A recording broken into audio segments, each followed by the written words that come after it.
For me, it's an honor, privilege, and pleasure at the same time to share this moment with you when this year we celebrate 14th anniversary of official recognition of NATO Committee on Gender Perspectives. NATO formally recognized this committee, devoted to women and security, 25 years before the landmark No Women, No Peace UN Security Council Resolution 1325 was adopted. That resolution, perhaps more than any other resolution in history, inspired a new approach to international security, where the views and actions of women are every bit as important as those of men, and where their inclusion is guaranteed.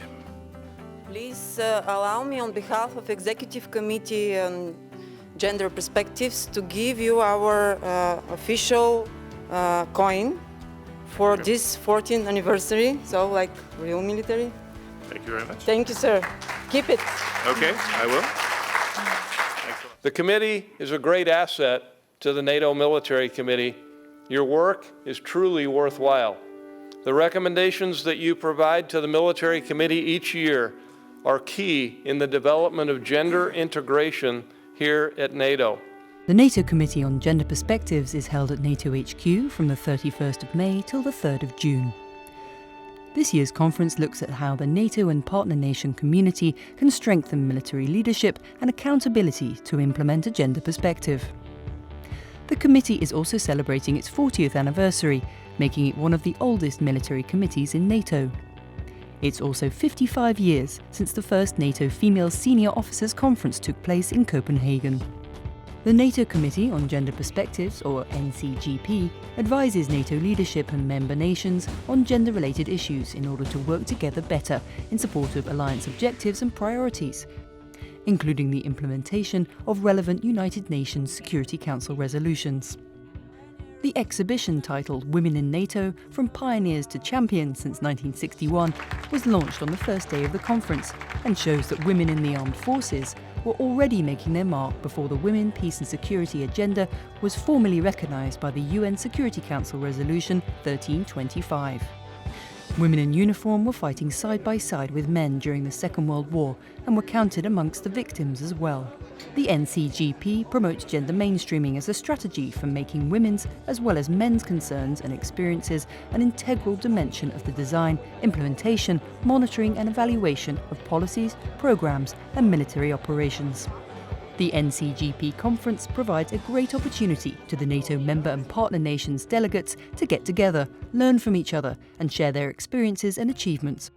The Ministers of Defense, the Chiefs of Defense, Assistant Chief of Staff, General Manager, they all must be convinced that they have a role to play in gender perspective. You need more female military officers. What can the gender advisor do for you? But maybe as a leader, what can you do for your gender advisor as well? An eye-opener for me has been the necessity, the paramount importance to have a multidisciplinary approach, a comprehensive approach. And in this perspective, who better than, in this case, women?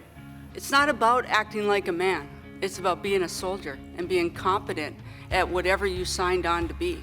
Success to Chris Whitecross is understanding fundamentally, the synergistic effect of having a diverse group brings to an organization and how you cannot evolve unless you appreciate and value what people bring. Well, first of all, I think it's the committee's responsibility that I'm even standing here today to have this opportunity to be a commander at NATO headquarters Sarajevo. It's the work that's been done behind the scenes in the nations and then collectively here at NATO. What's next? I think you need to continue the good work and now integrate the gender piece more into the operational perspective of NATO in terms of collective defense and crisis management. The hard part is none of the nations are at the same level in terms of diversity, integration, gender parity. So I think the real challenge in the years to come will be to ensure those countries that are already ahead, that they continue the momentum, that they continue to move forward, and that they provide lessons learned so that those countries that are just coming up, that they can take the lessons learned and they don't have to actually relearn or go through bad scenarios because they didn't know any better. And I think By doing that, it will speed things up so that we can get to where we need to be.